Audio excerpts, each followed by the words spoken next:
Hi. Hi. I'm Jennifer. I'm Rachel. Nice to meet you. Nice to meet you. Did you find the office okay? I did. Good. So what brings you in today? I work at a bank, Mm-hmm. and it was almost a couple months ago we were robbed. Oh my And I was goodness. robbed at gunpoint.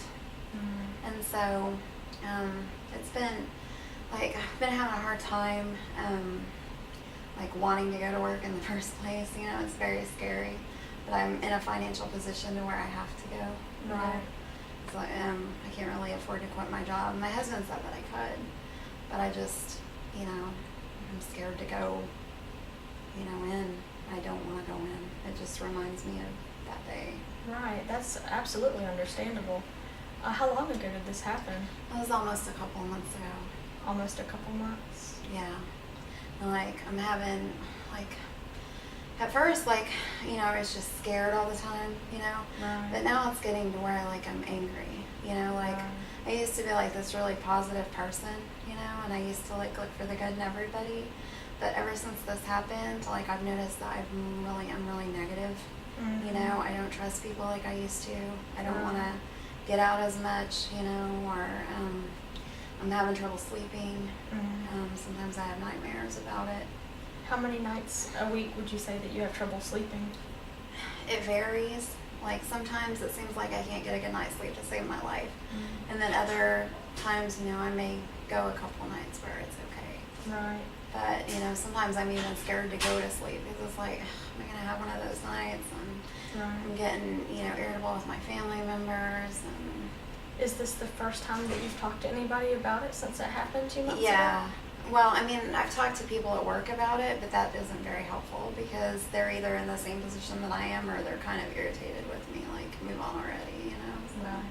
Do you feel like other people are experiencing the same fears and same concerns that you are about the event?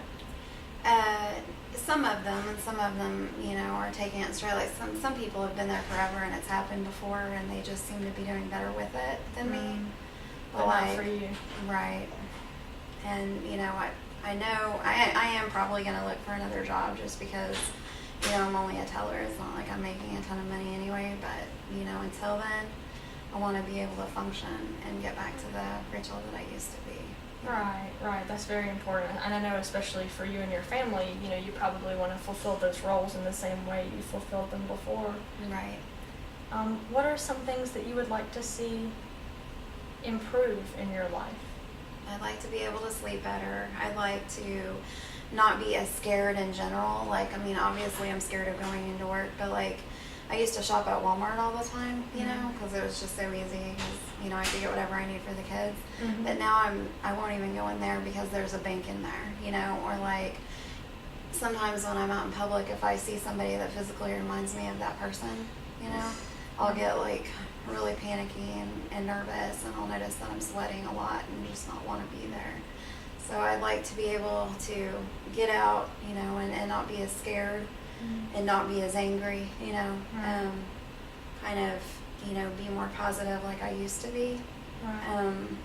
And like I said, I think I mentioned that I sometimes lash out at my family members, I'm just more irritable, and I don't know if that's because I'm not sleeping or because, I'm frustrated. For example, my girls want to go for sleepovers at their friend's house. That's a normal thing, right? But I'm just so fearful of the world, and since this happened, I was more trusting before, and now it's I'm always waiting for something bad to happen. So it sounds like to me that your fears are not only about your work, but they're kind of bleeding out into other parts of your life. Right. It's been really intruding into my family life and the way I interact with them. Right. And even me socially somewhat. I was never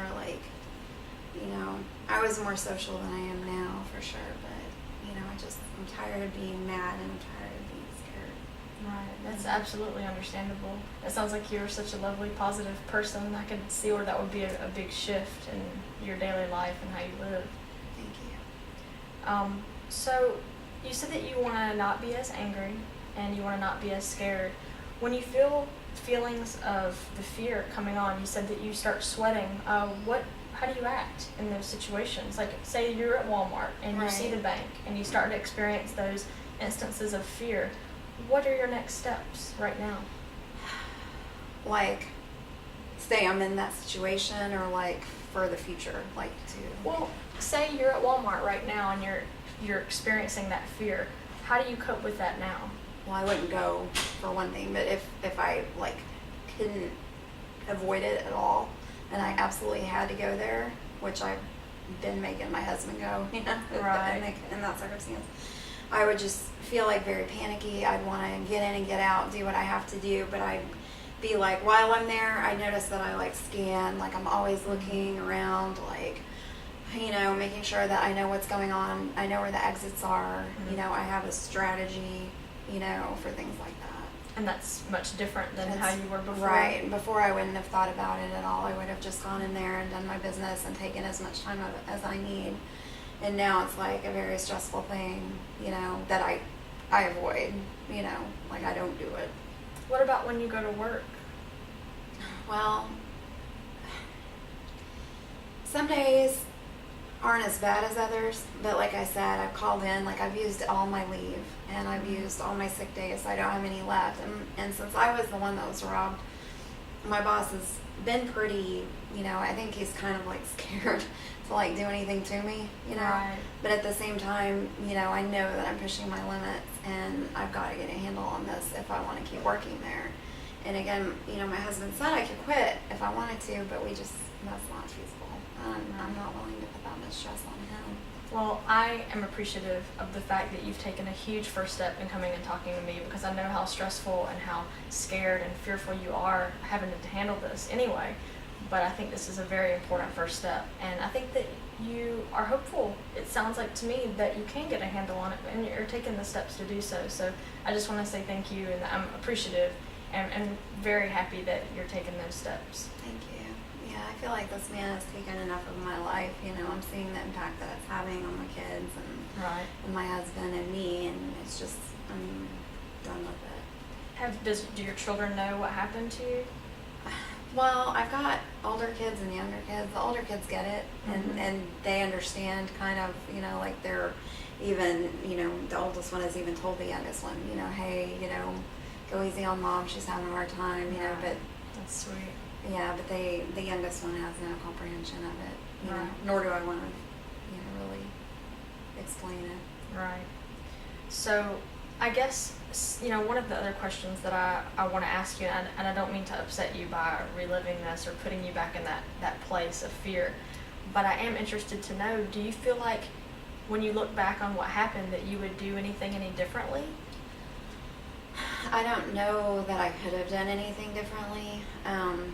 You know, I did what he asked. You know, the bank has a policy to always, you know, give them what they ask for. We're not supposed to fight back or anything. So I did that, and, you know, the bank hasn't done anything to me as far as the way that I handled it. You know, they haven't caught the guy yet, but I'm also very nervous about having to testify, and that's another reason why I'm here, is I'd like to get kind of a handle on that in case that does happen. You know, I don't want to keep reliving it and not, you know, like, I want this guy to pay for what he did. Right. Okay. So basically, do you know what kind of time frame you're working on as far as like having to testify, or is it just contingent on if they catch him? It's contingent on if they catch him and what they do. I've never happened. Like some of the people that have been robbed before, you know, they're, you know, they told me that, you know, the bank's been very supportive of them, and they've been very reassuring. But I'm still stressed out. Absolutely, and that is a good sign. I mean, that sounds hopeful, and it also sounds like, as far as the bank is concerned, you kind of function within whatever guidelines they set for handling a terrible situation like that. So really, you're more concerned with dealing with your own emotions and your own ability to cope with the stress of handling that event. Right. I feel like I've not given up my power. I feel like it's kind of my identity in a way has been taken from me. Right. And I want to get that back. I'm really sorry to hear that.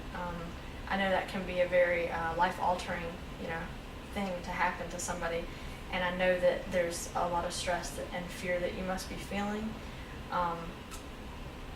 You weren't physically injured, during the No. event? Were you? No, it's the mental trauma of having a gun pointed at me. Right. And, knowing, oh God, what am I going to do? What are my kids going to do without me, if I'm not here, So based on how you feel right now, can you give me, just hypothetically, on a scale of 1 to 10, if you could give me a number that would represent your level of functioning in your daily life, maybe before the event, 10 being absolutely handle everything with no issues, you're Superwoman, and a 1 being unable to leave the house, where would you rate your functioning before this event happened? Well, I was never perfect, so I don't know. I'd say I'd give myself about an 8. An 8? Okay. Yeah. So after this event happened, what would you rate yourself now? It depends. I have good days and bad days, and Sure. if I see things that remind me of him, or if I'm in like the same kind of situation, or even like that time of day, like around he did it in the afternoon. Mm. So like, even sometimes I dread the afternoons, like I'll notice that I don't feel very well in the afternoons, and I'll go home, Right. On your best day? On my best day, a 6. Okay. On my worst day, like a 3. Okay. So 3 to 6. Now, foreseeing the future, let's pretend like we can predict the future, and we continue our meetings and we work on the things that you said that you wanted to work on. Where do you want to be? I just want to be where I was. I want to be Rachel again. I want to see good in people. I want to, not be scared of every situation. I want my kids to be able to have normal interactions, without that one man. I mean, if you think of all the people that I come in contact with every day, I'm letting this one man. Right. And It's got to be frustrating. it is. Well, Rachel, we're going to help you, and we're going to work together, and we're going to see if we can't get that Rachel back, okay? Okay. It was a pleasure meeting you today. I really appreciate you opening up. I know it took a lot of courage for you to walk in and kind of talk about that event all over again, but I really look forward to working with you, and I can't wait till we meet again. Okay, thank you. Thank you so much, Rachel.